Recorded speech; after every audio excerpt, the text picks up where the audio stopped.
Hi friends, வாழ்க்கைங்கிறதே ஒரு போராட்டமான ஒரு வாழ்க்கை தானே சொல்லலாம். அதில் சில உறவு முறைகள் ரொம்ப பிடித்த உறவு முறைகளாக இருப்பாங்க. நல்லா பேசிகிட்டு இருப்பாங்க. ஆனால் திடீர்னு பார்த்திங்கன்னா பேசாமல் போயிடுவாங்க. அப்போ நம்ம கன்ஃப்யூஸ் ஆகும், ஏன் இவங்க நம்மக்கிட்ட பேசாமல் இப்படி விலகி போகிறாங்க அப்படின்னு சொல்லி. ஏன்னா ஒரு காலத்தில் அவங்க ரொம்ப அன்பாக இருந்திருப்பாங்க, நமக்கும் அவங்க ரொம்ப நம்மளும் அன்பாக இருந்திருப்போம். இப்படி பேசாமல் போகும்போது மனசு ரொம்ப வலிக்கும். உடனே நம்ம என்ன செய்கிற வேலை என்னென்னா போய் கெஞ்சுவோம். இப்படி போய் கெஞ்சாதீங்கன்னு சொல்கிறேன். பேச சொல்லி எந்த நபராக இருக்கலாம், உங்களுக்கு பிடித்தவங்களாக இருக்கலாம், உறவுமுறைகளாக இருக்கலாம், யாருனாலும் உங்கள்கிட்ட பேச விருப்பம் இல்லை அப்படின்னு சொல்கிறவங்கக்கிட்ட போய் கெஞ்சாதுங்க. அதுக்கு பதிலாக இதை மட்டும் செய்து பாருங்கள், தன்னால் அவங்க பேசுவாங்க. ஓகேவா? இப்போது இது உங்களுக்கு வாழ்க்கையில் பயனுள்ள வீடியோவாக இருக்கும் அப்படின்னு சொல்லி நான் நினைக்கிறேன். லாஸ்ட் வரை ஸ்கிப் பண்ணாமல் பாருங்கள். இப்போ நம்ம வீடியோக்குள்ளே போகலாமா? இன்றைய வாழ்க்கை சூழலில் எவ்வளோ சம்பாதிச்சா என்கிறத விட எவ்வளோ நீ சந்தோஷமாக வாழ்ந்தா அப்படிங்கிறது தாங்க அவசியம். சிலவங்களை பார்த்திங்கன்னா ரொம்ப சம்பாதிப்பாங்க, ஆனால் அவங்க வாழ்க்கையில் ஒரு சந்தோஷங்கிறதே இல்லை.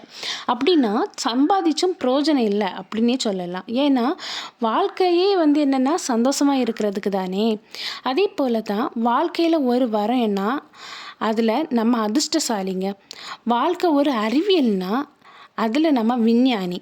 வாழ்க்கை ஒரு போராட்டம்னா அதில் நம்ம ஒரு போராளி. வாழ்க்கை எப்படி இருந்தாலும் நாம் தாங்க வாழ வேணும். நம்ம வாழ்க்கையை அடுத்தவங்க வாழவே முடியாது. அதே போல் தான் யாருக்கிட்டேயும் போய் எதையுமே சொல்லி புரிய வைக்க முடியாதுங்க.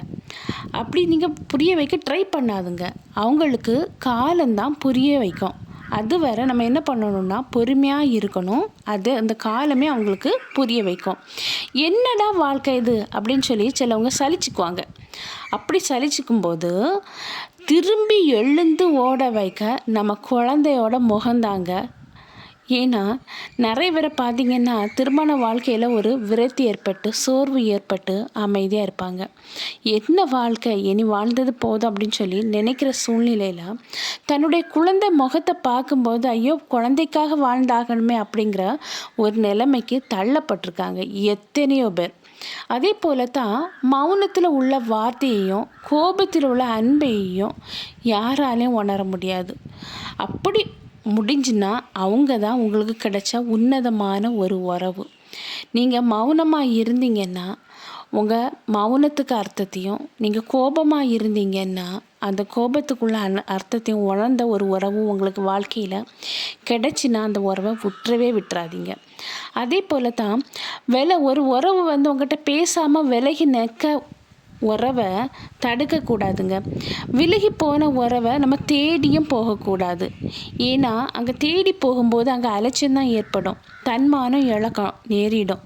அதே போல் பிடிச்சதை பறித்து பிடிக்காததை கொடுத்து சந்தோஷமாக வாழு அப்படின்னு சொல்லி சிரிக்கிறது பாருங்கள், இதுதாங்க வாழ்க்கை. இதுவும் கடந்து போகும் என்ற தத்துவம் எளிமையாக சொல்லிடலாம். ஆனால் வாழ்க்கையில் சில நிமிடங்களை கடப்பது அவ்வளோ சுலபம் இல்லைங்க. எல்லாம் ஈஸியாக சொல்லிடலாம், எல்லாம் கடந்துடும் அப்படின்னு சொல்லி. ஆனால் சில விஷயங்களை கடந்து போகிறதுக்கு ரொம்பவே கஷ்டங்க. அதே போல் பூட்டை உடைச்ச பிறகு தான் சாவி கிடச்சி என்ன பயம். அதே போல் வார்த்தையை சில வார்த்தைகளால் மனசை ரொம்ப உடைச்ச பிறகு திருப்பி ஐயோ நான் தெரியாமல் இந்த வார்த்தையினால் உன்னை கஷ்டப்படுத்திட்டேன்னு சொல்லி ஆறுதல் கூறினா எந்த ஒரு பிரயோஜனமும் இல்லை. ஒருவனுக்கு நேரம் சரியில்லைன்னா அது நல்லதோ கெட்டதோ மாற்றுவது அவனுடைய நாக்கு மட்டும்தான். நம்ம நாக்கு தாங்க நம்ம வாழ்வுக்கு முக்கியம். ஏன்னா அந்த நாக்கை பாதுகாத்து எதை பேசணும் எதை பேசக்கூடாது அப்படின்னு சொல்லி யோசித்து பேசினாலே பல உறவுகள் நம்மளை விட்டு பிரிஞ்சு போகவே போகாது.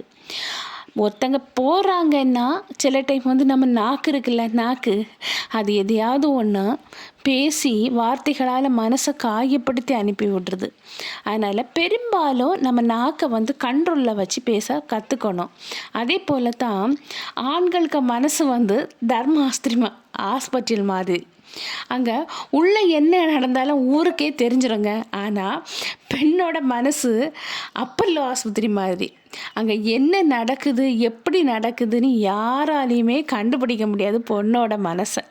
அதே போல் தான் யாருக்கிட்டேயும் அதிகமாக அன்பை வைக்காதீங்க, யாரையும் அதிகமாக நம்பாதீங்க. அவங்கவுங்க தேவை முடிஞ்ச பிறகு மனசாட்சி இல்லாமல் தூக்கி எறிஞ்சிட்டு போயிட்டே இருப்பாங்க.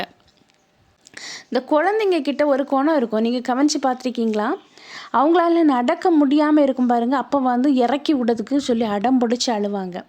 அவங்களால நடக்க முடிகிற நேரம் தூக்குங்க தூக்குங்கன்னு சொல்லி அடம் பிடிப்பாங்க. இதுதான் குழந்தையோட தன்மை. நம்ம வாழ்க்கையில் உண்மையும் ஒழுக்கமும் நேர்மையும் இருந்துட்டாலே போதுங்க, யாருக்கும் நம்ம பயப்பட தேவையே இல்லை.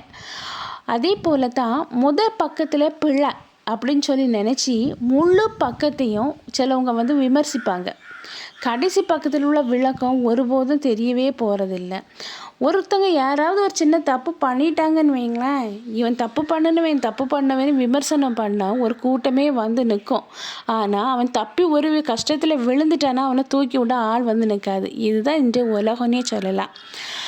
வாடிய மலரை கண்ட போதெல்லாம் வண்டுக்க வந்து மொய்க்கிறதில்ல. அதே போல் வசதி இல்லாத நபரை எந்த ஒரு சொந்தமும் நாடி போகிறதில்லை. இது நீங்கள் சிந்திச்சு பார்த்தா உங்களுக்கே தெரியும்.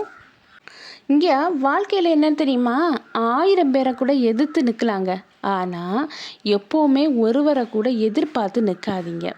ஒரு ஏமாற்றம் தனிமையை நாட வைக்கும், ஒரு துரோகம் விலகி நடக்க வைக்கும், ஒரு அவமானம் புது பாதையை தேட வைக்கும்.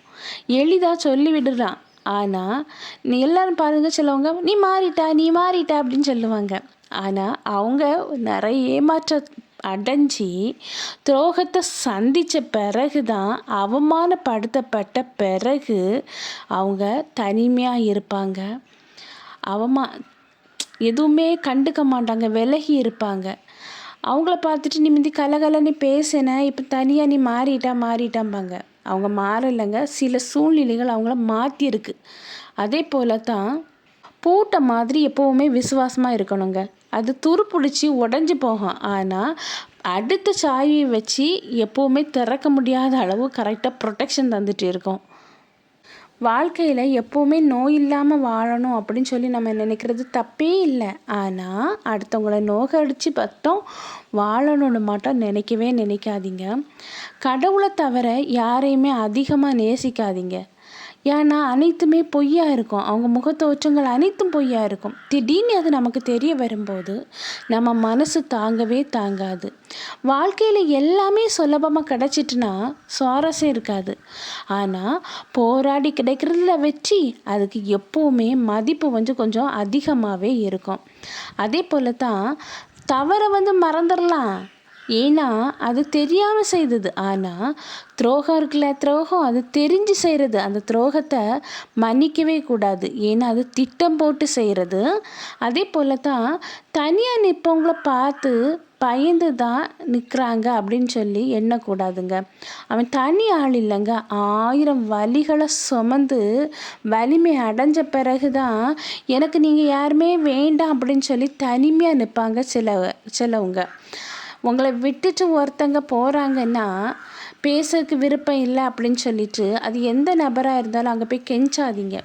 அப்படி கெஞ்சிட்டு நிற்கும்போது அங்கே உங்கள் தன்மானங்கள் இழந்து போகுது. பேச இஷ்டம் இல்லை அப்படின்னு சொல்லிட்டு போகிறாங்கன்னா போகட்டும் அப்படின்னு சொல்லி விட்டுருங்க.